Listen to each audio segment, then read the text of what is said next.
اور ان سے قسم کھا کر کہا کہ میں تو تمہارا خیر خواہ ہوں۔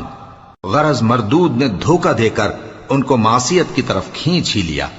سو جب انہوں نے اس درخت کے پھل کو کھا لیا تو ان کی شرمگاہیں کھل گئیں اور وہ بہشت کے درختوں کے پتے توڑ توڑ کر اپنے اوپر چپکانے اور سطر چھپانے لگے۔ اور ان کے پروردگار نے ان کو پکارا کہ کیا میں نے تم کو اس درخت کے پاس جانے سے منع نہیں کیا تھا اور جتا نہیں دیا تھا کہ شیطان تمہارا کھلم کھلا دشمن ہے؟ دونوں عرض کرنے لگے کہ پروردگار، ہم نے اپنی جانوں پر ظلم کیا، اور اگر تو ہمیں نہیں بخشے گا اور ہم پر رحم نہیں کرے گا تو ہم تباہ ہو جائیں گے۔ فرمایا تم سب بہشت سے اتر جاؤ، اب سے تم ایک دوسرے کے دشمن ہو اور تمہارے لیے ایک وقت خاص تک زمین میں ٹھکانا اور زندگی کا سامان کر دیا گیا ہے۔ فرمایا کہ اسی میں تمہارا جینا ہوگا اور اسی میں مرنا اور اسی میں سے قیامت کو زندہ کر کے نکالے جاؤ گے۔